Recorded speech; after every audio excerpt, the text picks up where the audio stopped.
It's like it slips out. People at the grocery store, people in general out in public, heck, people at church are like, oh, you have such a beautiful child. You guys should have more. They just don't understand. Like with Jordana, she was a miracle. She was my first miracle. I had 2 blood clotting disorders that I knew nothing about. And she came. The fact that she made it to 37 weeks, well, it was 36 weeks and 5 days, but the fact that she made it that far and I did not lose her means she was my very first miracle. Mm-hmm. But for every, encounter after that, oh, you should have more, and nobody knew what we were struggling with. I'm Rachel, and this is Authentically Rachel, a podcast sharing authentic stories of faith. After surviving an internal decapitation and a traumatic brain injury in 2011, doctors didn't expect me to live. During my recovery, I was paralyzed and unable to speak, but I wrote 7 words that changed everything. Was no accident. Have faith. God knows. The miraculous nature of my recovery was later featured on the Today Show and the Katie Couric Show.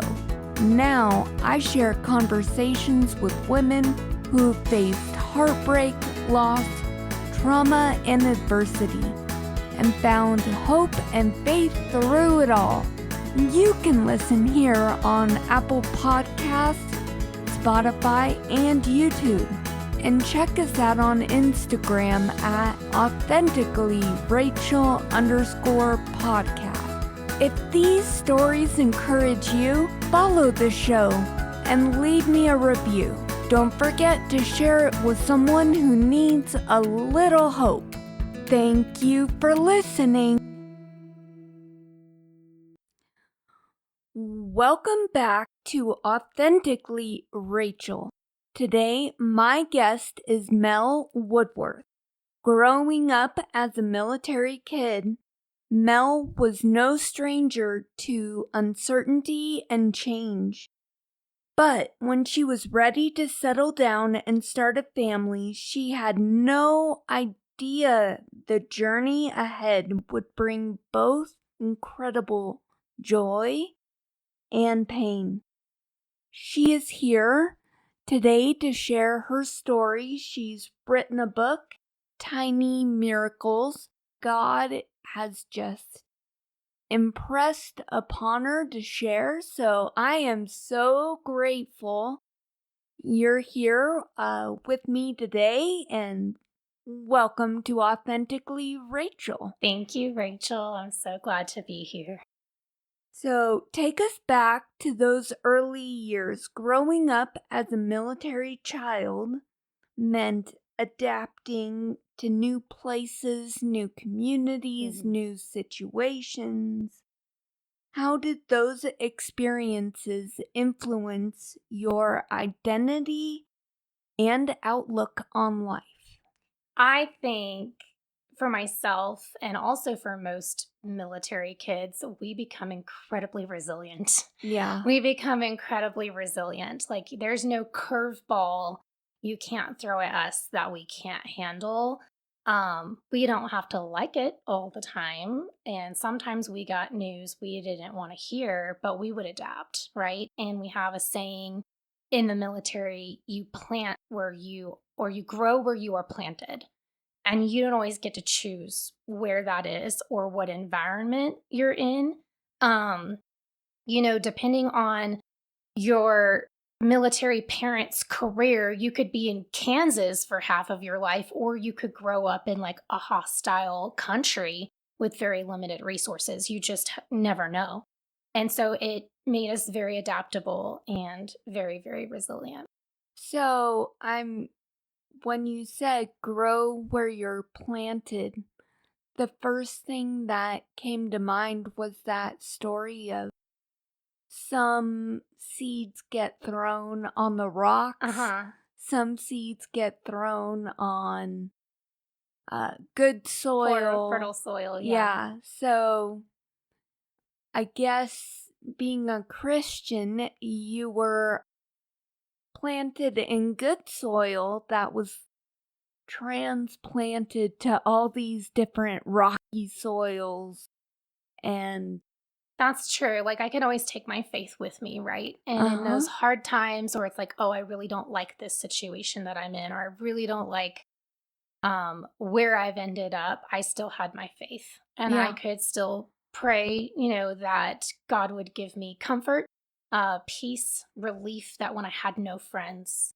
that I could still talk to Jesus. And so that was something that I was able to carry with me. You built your house on solid ground, Yeah.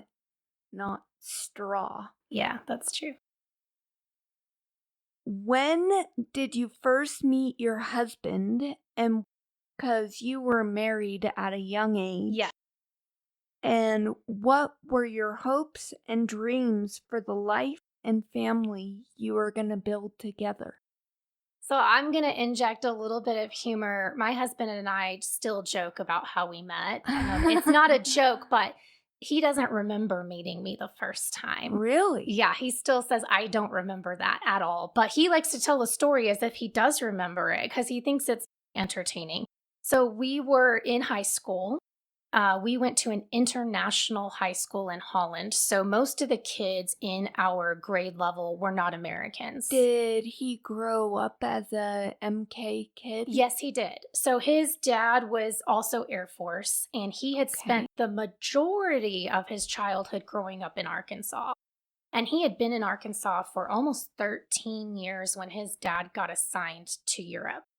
And he was in that situation. He didn't want to be there. He didn't want to leave his friends. He had to give up his car, his driver's license, like all those things. Driver's license? You can drive at 16 in the States, but in Europe, you can't drive till you're 18. So if you move to Europe when you're 16, there's no more driving for 2 more years. That's awful. So he felt like he'd lost his independence. He'd lost his sense of security. So he really was not excited to meet new people. Let's just put it that way. But our homecoming dance in the beginning of our junior year is when we met. And it was in a historical, ancient castle in Holland with no electricity. So we're in a castle with candlelight everywhere and everyone's dressed up.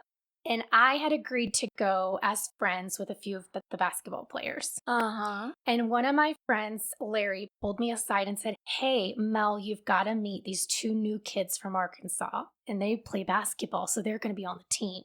And it was Ryan and his brother. And so we met them that night and they sat at our table and had dinner with us. And to this day, he says, I still don't remember that. But flash forward, we started that was like September of our junior year in high school. We started quote unquote dating as high schoolers do around November. But I think we knew by January we were like crazy in love. Oh, wow. Crazy in love. And by the end of the school year, I think we both knew we were going to get married one day. And we're 17-year-olds. That's not common. It's not common at all. And our parents are like, oh, you guys are crazy. This is never going to last. This is a high school crush. You'll get over it. Yeah. We did not get over it. And we just continued to kind of fall more and more in love with each other. We graduated high school in Holland. We did get separated for a little while. We ended up reuniting in San Antonio, Texas, where his dad had gotten transferred. My dad was in Idaho. And we got married at the age of 22. And we knew that him being one of 2 children and me being one of 2 children, that we liked the idea of having 2 kids. And I would even throw in like, what if we had 3? Because then they could be a tiebreaker. Or if the 2 get sick of each other, they'll have somebody else to play with. So we kind of toyed around with the idea of maybe 3, but we knew just growing up, he had 1 brother, I had 1 sister. 2 children was in our future for sure. Right. So you met the man you would marry, fell in love very, very fast. Yes. But soon afterwards, you were diagnosed with an autoimmune disease. Can you share what that diagnosis was, how it affects you physically, and what emotion did you experience in getting that diagnosis? So my senior year of high school, Ryan and I are a year and a half to 2 years into our relationship. I started to feel very, very physically um, sick. And what I mean by that is I would wake up in the morning unable to move. I kind of felt like a 90-year-old. I was achy. My knees were sore. My hands were sore.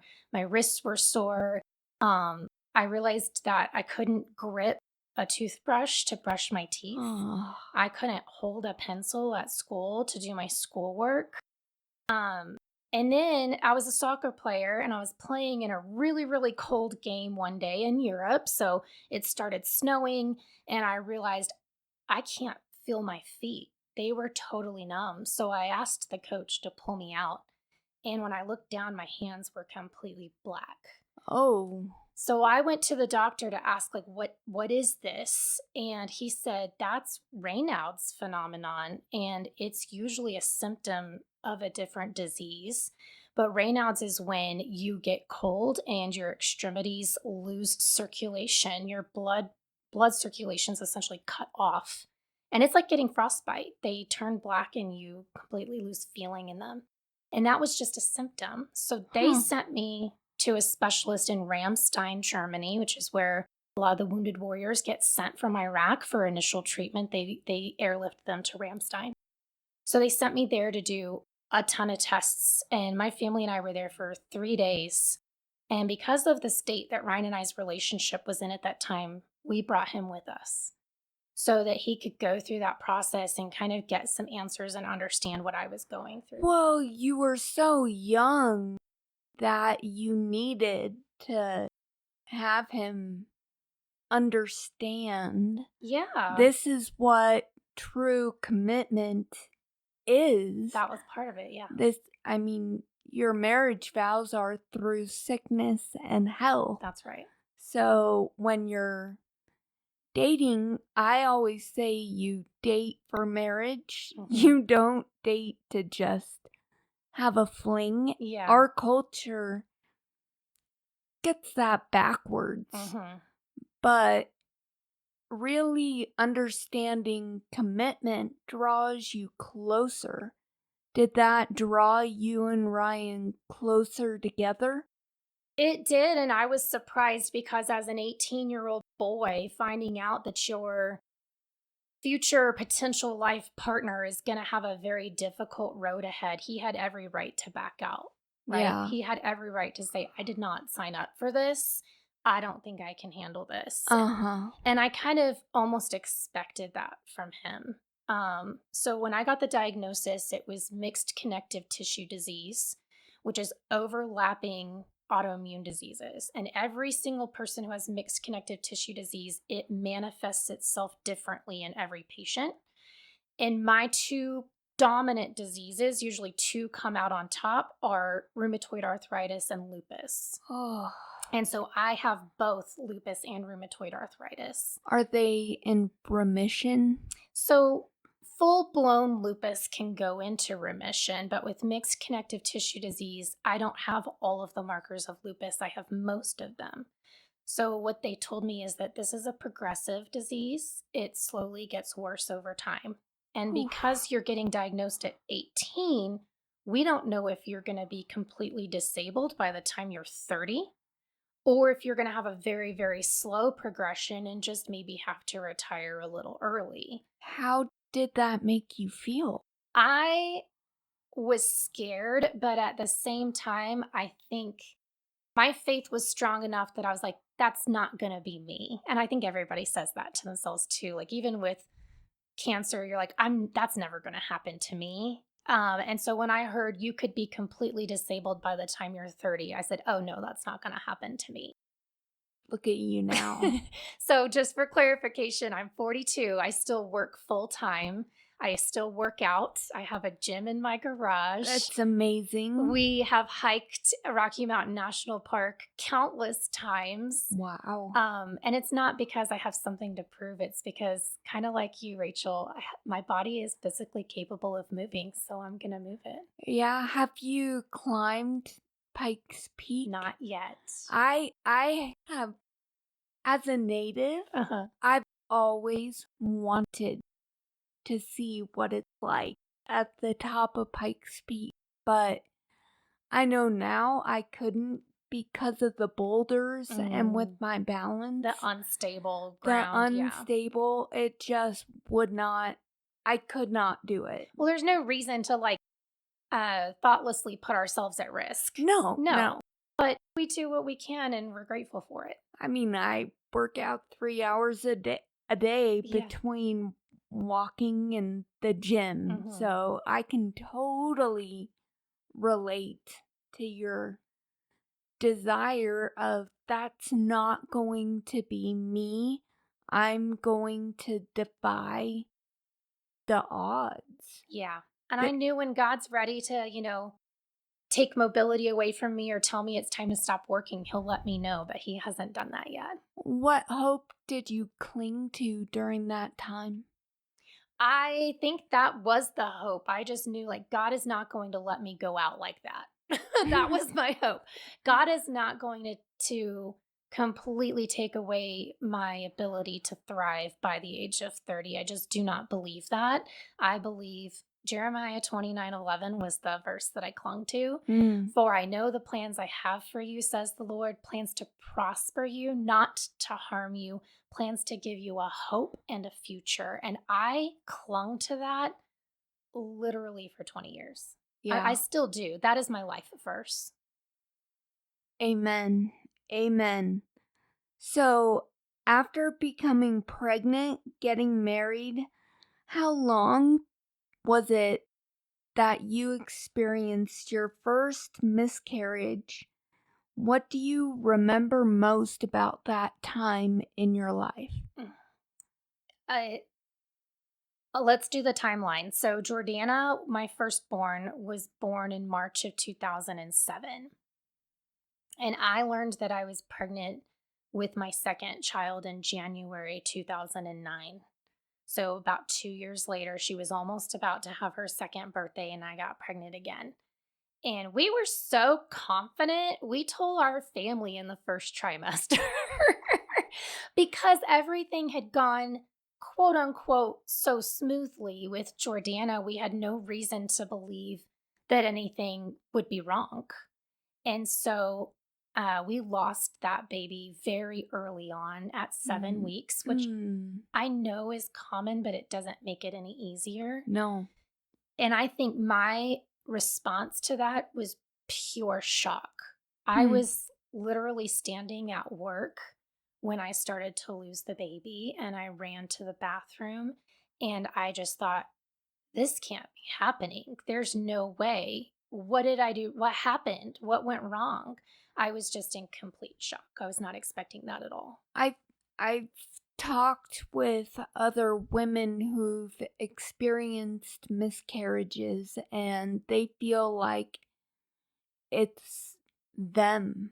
We do. And I think it's a female thing. Our bodies were meant, and we tell ourselves, our bodies were meant to have babies. Mhm. God designed me for this.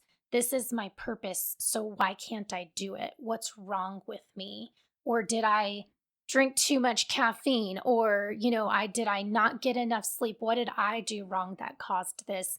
And I 100% say to any woman who believes that, that is a lie. That is the devil. That is a lie. We tell ourselves that because he's speaking evil into our hearts and our minds to make us blame ourselves, to make us question ourselves, when I don't want to say that this is God's plan, but this is also the nature of life. There's things that happen in our lives that challenge us, things that make us stronger, and prepare us for the future. And we don't always have to understand why that is. I would say it is God's plan because he created you from the minute you were conceived. Like he knew you before you were even thought of, before the beginning of the world. And I've wrestled with this not being able to have kids. Am I fully woman? Am I not? How do I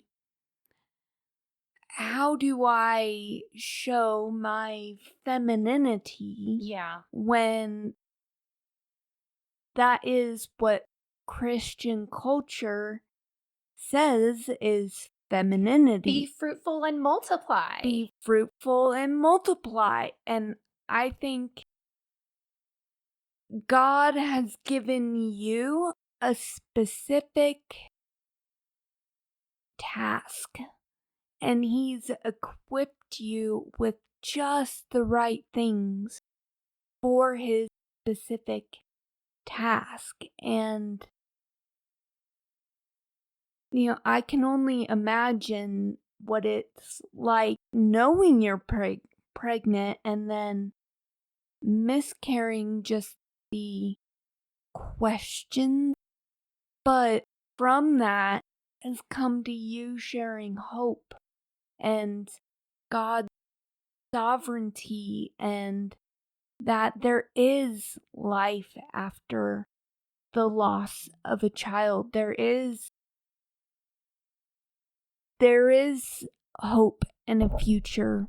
Absolutely. Yeah. And I hate to use the phrase everything happens for a reason, but I do believe that God has a divine plan for each of us, including you, Rachel, Yeah? because you're able to use your story with or without children to talk about how God saved you and the miracle that He performed in your life, and to use that as evidence that He exists and evidence of His glory Yes. without even having children. But so I do think that in the end, hindsight's 2020. When you get to the end of your life, you go, "Oh, that's why all that happened."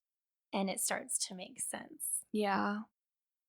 So you had 3 miscarriages, and in your search for answers, that led you to a hematologist, Mhm. which, reading your book,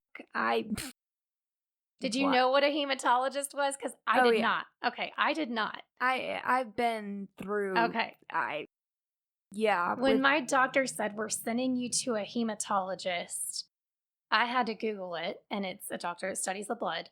But then they handed me paperwork for an oncology clinic. That freaked me out. really? Yes, so That, of course, that would freak you out. hematologists are oncologists. So he was also a cancer doctor. Oh. So that scared the bejesus out of me. But yeah, so I'll tell you a little bit about how that ended up. I had my last and final pregnancy and miscarriage in 2012. Mm. And after that, I'm not going to say that we weren't trying to get pregnant anymore, but we'd had enough heartache for a while and we were going to put it on pause.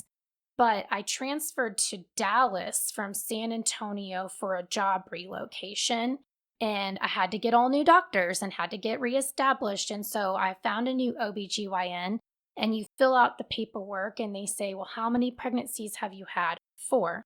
"How many live births have you had?" 1. And she said, "That tell me more about that. That's not right." Yeah. And the doctors in San Antonio never questioned it.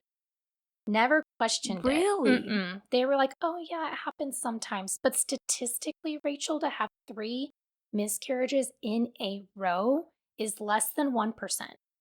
Huh. And so she knew that. She was like, "Wait a minute." So she said, "Do you know what caused that?" And I said, "No, nobody's ever offered an explanation." And she said, "Wouldn't you like to know?" And I said, "Yes." Well, especially being so young. Yeah. And you're still like, "What's wrong with me?" Right. You're still. So you can have miscarriages at any time, but the older you get, the more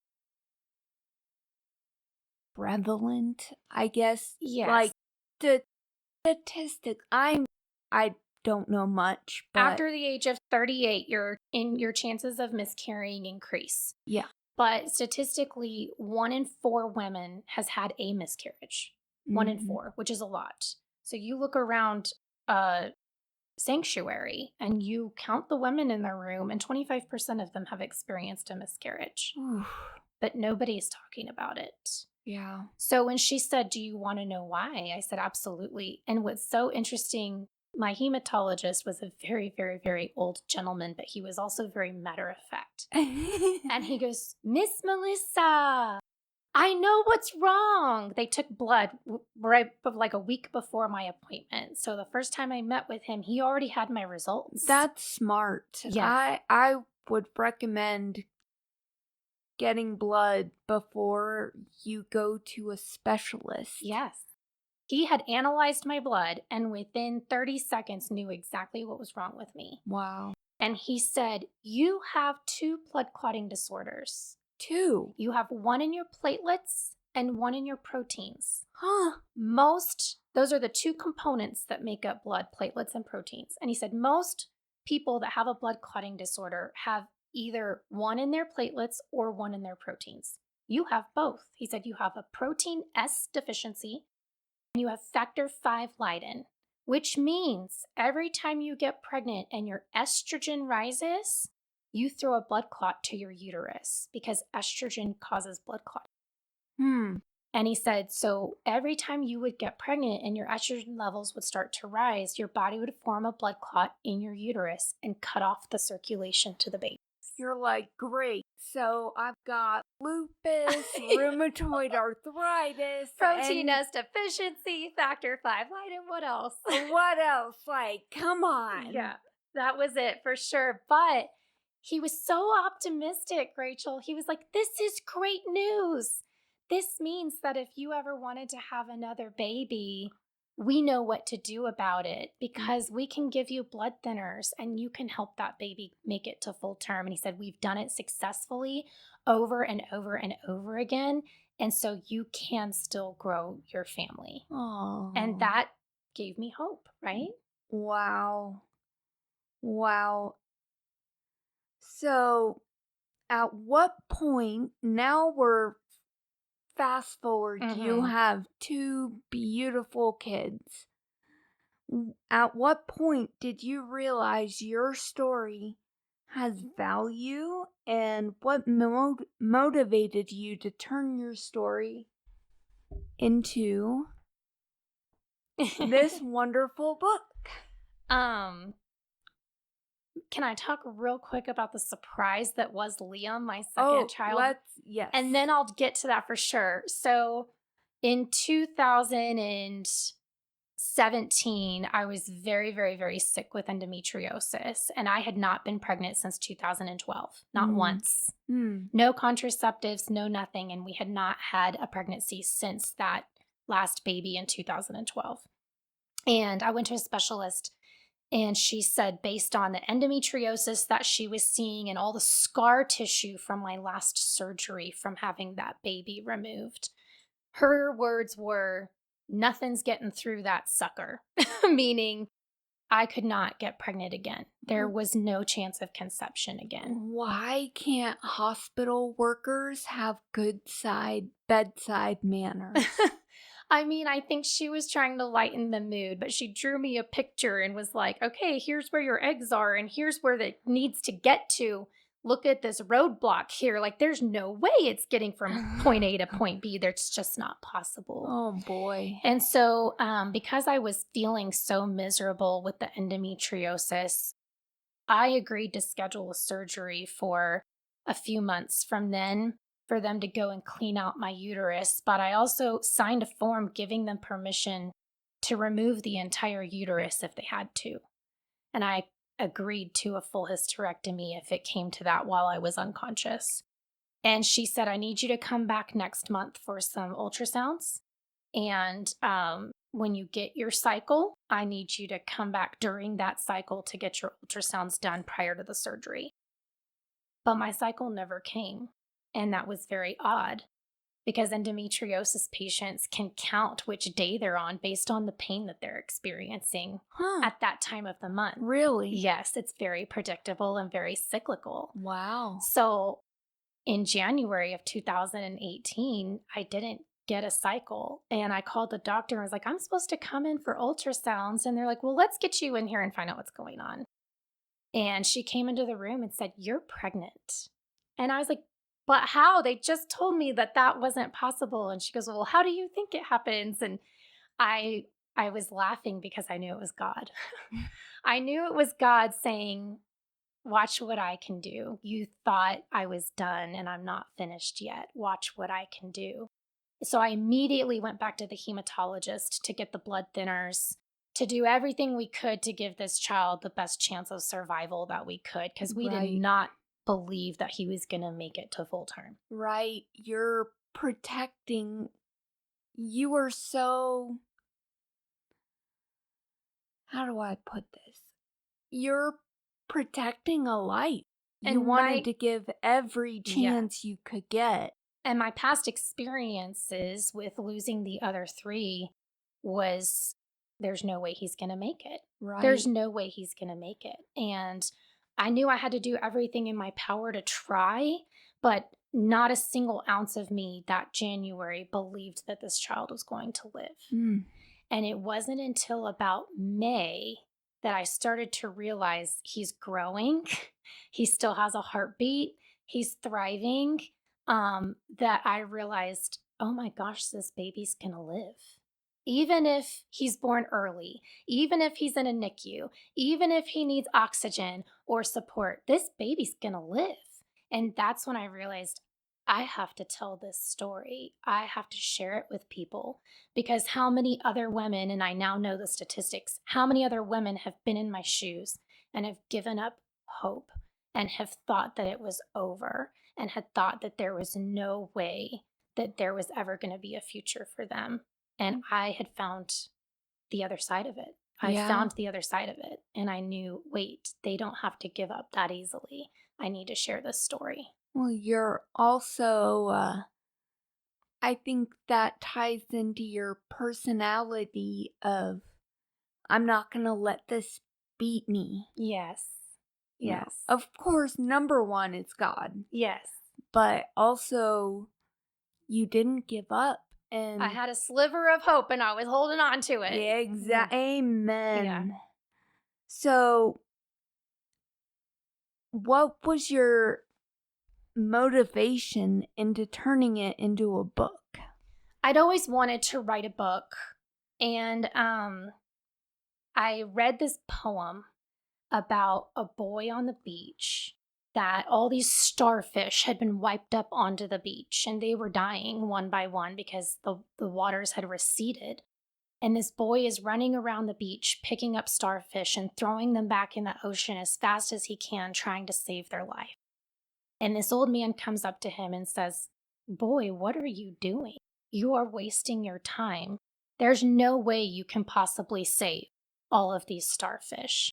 And the boy reached down and picked up a starfish and he threw it in the ocean. And he said, I just saved that one. And that was what motivated me to write the book. I did not care if it made $0. I did not care if nobody read it except for one woman. Yeah. If one woman read this book and it gave them hope and encouragement and it brought them closer to their faith, I knew I had done my job. Yeah. What is your desire for those who read your book what's your desire for them to understand not only about you, but about the topic of fertility? Well, about me, I just think there's some moments of humor in my book. There's some moments of very raw pain. I kind of laid everything out there. I didn't hold anything back. I want them to know that my story is not going to match everyone else's, but I hope that I've used my journey for good. And I hope that it speaks into somebody else's life, that they relate to something about my story.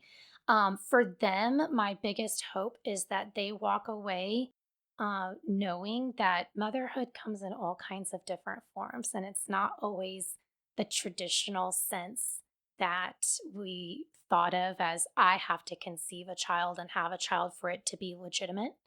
You can be the most amazing aunt to your nieces and nephews that they will ever have. You can be the best bonus mom to your spouse's kids. You could be a great foster mom or adoptive parent to a baby that's out there waiting for you right now. But if we could just let go of what we think has to happen in order for it to count. Mm-hmm. There's so many ways for us to be mamas and to live out that mission and to fulfill that void in our heart. We just have to let go of what we think it's supposed to look like. Amen. How did your suffering shape you as a person? Did it give you more compassion for others? We were talking earlier and I had mentioned what I've noticed is people who have suffered can go one of two ways. The way of, I've suffered, I want to give my suffering to help others. Mm-hmm. I want it to matter. Mm-hmm. And then there's the others that get closed off and they're, why me? Why They wallow in it. And wallow.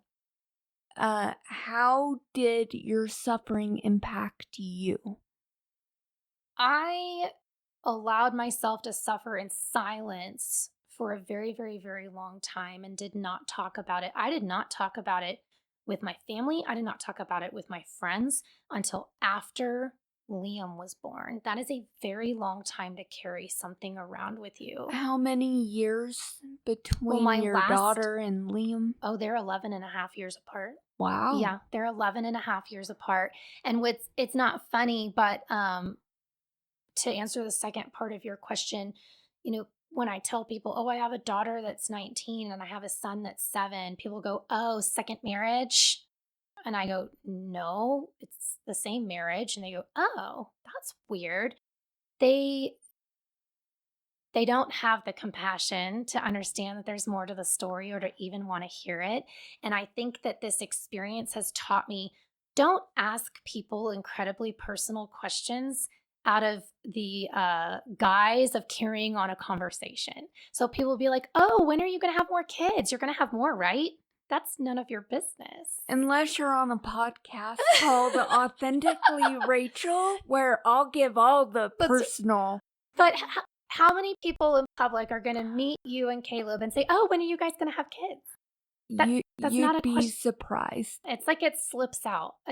People at the grocery store, people in general out in public, heck, people at church are like, oh, you have such a beautiful child. You guys should have more. They just don't understand. Like with Jordana, she was a miracle. She was my first miracle. I had 2 blood clotting disorders that I knew nothing about. And she came. The fact that she made it to 37 weeks, well, it was 36 weeks and 5 days, but the fact that she made it that far and I did not lose her means she was my very first miracle. Mm-hmm. But for every, encounter after that, oh, you should have more, and nobody knew what we were struggling with. Do you have to do anything for your autoimmune diseases? I know they can go into remission or lessen, but they're always in the background. Yes, so I'm considered what's called stable right now, and I'm stable on a maintenance medication, and the maintenance medication I take daily to keep my lupus symptoms at bay. And then I also take aspirin on a daily basis to prevent me from blood clotting. Yeah. Because I can still throw a blood clot at any time. And if that clot travels to my heart, my lungs, or my brain, I'm in very big trouble. Same as for those who have had heart attacks, they take there. Yes. So I take aspirin and I take a maintenance medication for my lupus. And when I have a flare, I require much more extensive treatment to mitigate and manage that flare. Do people come around you when you have those symptoms, or is it just you and your husband going at it alone? I mean, right now we don't live near family. In the past, if I was really struggling, somebody might come over and help me make dinner or bring me dinner. Because when I go down, I go down. Like I'm in bed for like a week at a time and can't get up and move. Oof. Um, Sometimes, unfortunately, it happens on vacation when we travel. It's like something disrupts my immune system when I travel. And I will tell Ryan, you and the kids go out and have fun. I'm going to stay in the room and I'm going to lay down and sleep because Oh. I can't get through all the activities of the day. Um, but he's been very supportive. He knows when he's like, oh, leave mama alone. She needs to rest. Mama needs to sleep. Mm. He's very good about that. I'm asking all my guests this season what the word authenticity means to them. Besides the platitude, what does the word authenticity mean to you? To me, it means embracing every ounce of your story, every nook and cranny, all the dark parts and all the shiny parts, and admitting that that's exactly what makes you who you are. Not denying those, ugly parts of yourself or those difficult years that you've experienced, saying, nope, that happened to me. And that's exactly why I am the way that I am today. And I think that's what makes you authentic. I've said this on the podcast before, but I'll say it again. I read one of Elizabeth Elliot's books, and she said, give everything to God, even your worst. Mm-hmm. And that hit me like a ton of bricks, that we need to offer everything we are to God and say, even if we don't like it or we're trying to change it. I think so often women are always trying to, I gotta change this, I gotta change this. Yeah. Polish it up, make it shiny, make it look better. Exactly. Yeah. Instead of that embracing and then just saying, God, do with this what you will. Mm-hmm. Like, use my pain and my suffering for your glory, Yeah. because you used the worst suffering you had, which was being separated from your son, to bring redemption to the entire world. And how could we not follow that example? Like, how prideful are we to say, I need to change this dirty little secret about me. I need to keep it in the closet, instead of just saying, God, this is authentically who I am. Use it. Yeah. And I think our world can take authenticity into a whole new, I'm something different than what I am, Mm-hmm. but just taking this is who I am, this is who you created me to be. Yep. And I'm going to give you everything I have to glorify you, even my worst. Absolutely. Because he gave us our challenges too. Mm-hmm. So I'm just so thankful you came on, and check out Tiny Miracles by Mel Woodworth. I'll put a link in the description, and it's been a fun conversation. Thank you so thank much, you. Rachel. Thanks for having me. Thank you for listening to the Authentically Rachel podcast. If you've enjoyed these conversations, please be sure you've hit the like and subscribe buttons. and I'll see you when the next one comes out.